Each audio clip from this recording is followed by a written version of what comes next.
One oh shit can ruin 1,000 attaboys.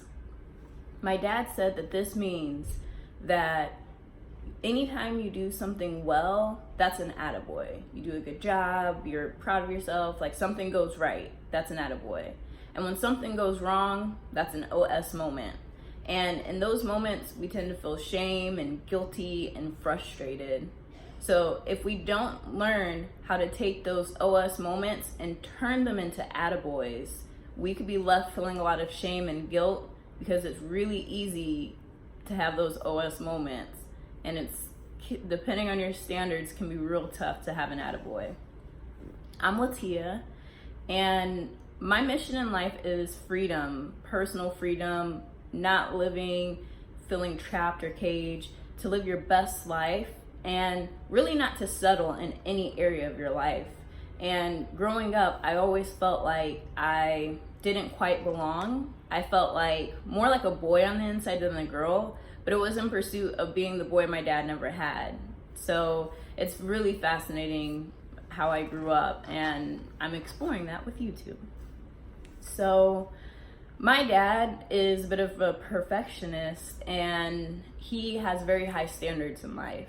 And he would always give different bits of life advice. And recently this one has come up for me because, especially at work, it's very easy for me to be hard on myself and to feel like I'm not producing or doing as much as I need to do. And it's good to be aware of the ways in which we can improve. And it's not good if we just feel fundamentally flawed and like there's nothing that we can do to be successful. So it's easy to feel like, those bad moments are our defining moments, and to use that to create our identity and define who we are. And I know that I've been doing things like that where it's like I've had a lot of people be really mean to me, really hard on me, and kind of just make me out to be the bad guy very often, even when I have good intentions. And it's really difficult to keep showing up and keep being proud and keep being strong when it feels like everyone's just kind of like rejecting you. So I know that, I guess, over the course of the weekend of the Growth Summit, one of the biggest breakthroughs that I've had is that I'm okay. And not just in like a small sense, but in a very just deep core, wow, even though I'm a nerdy, logical person, and I take logic and reasoning to the actions people have in their lives, it's okay. It's okay that I'm analytical and quirky and just myself, because I finally met someone who has like a similar structure. And not only that, but I also found someone who was like, this knowledge that you have is very useful. You bring a lot to the table, and stop doubting yourself. Like, you need to be out there sharing this with the world and creating and producing and just giving that content. So, and me finally being able to acknowledge that I have a fear of being a liar and a fear of failing and a fear that I'm just inadequate fundamentally, because that's how it's felt in my life. It's like now I have this opportunity to not only look back on those bad ideas of myself and to challenge them, to reframe them. I also have a chance that as I mess up moving forward, instead of just being stuck in another OS moment, check on that side, let's ruin all the good stuff that I've been doing, because I've done that. I had a week at work recently where there were these big ticket items, but high priority tasks that I needed to accomplish for clients. And I was able to use 3 days of the week. It was Monday, Tuesday, Wednesday, knocking stuff out, getting it done, feeling good. It was like, yeah, I'm champion, we got this. And then Thursday came and it was just like, Thursday lunch, it's kind of hard to keep focused, there's a lot going on. And then Friday came and it's like, hey, I need you to do this ad hoc task. This person who's primary on the account is gone, do this. And it's just like, what? Not only is this person gone and I didn't fully realize, but now I have to do these ad hoc tasks that I have no idea how to approach. And I'm just like out of it. Like, me in the week, I was just checked out, didn't want to be there. And so now I have this like real life example where I killed it that week. I crushed it. The client was happy a different client was happy. And now there's this moment where I can't produce or step up and I don't know how to express myself. And I feel like, OS.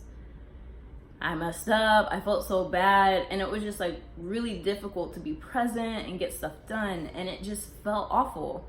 And it doesn't have to. And it's a practice and a choice. So to handle and manage those OS moments, the first step is to define your core values and what's important to you.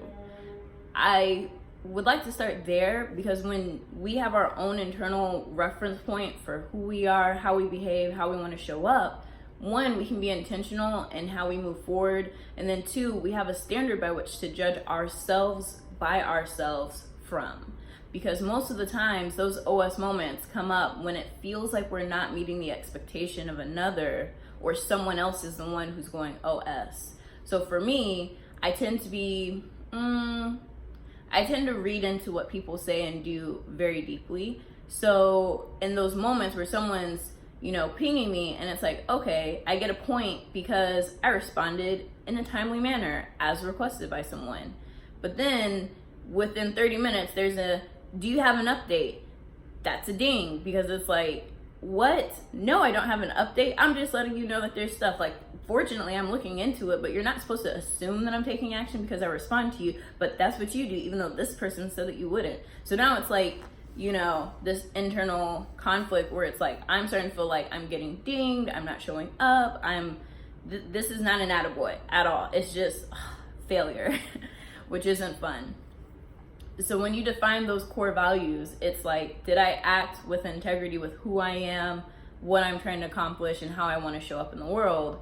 That can kind of limit the sting, and it can provide a little space to feel okay no matter what happens. So the second step is to evaluate the OS moment. Like, was it, and did I say OS? I'm like, OS, I messed that one up. I'm not doing well. I am failing myself in my values. Or is it in someone else literally said OS or came and like gave a negative feedback, critique, criticism, like it's someone else's problem with what you did.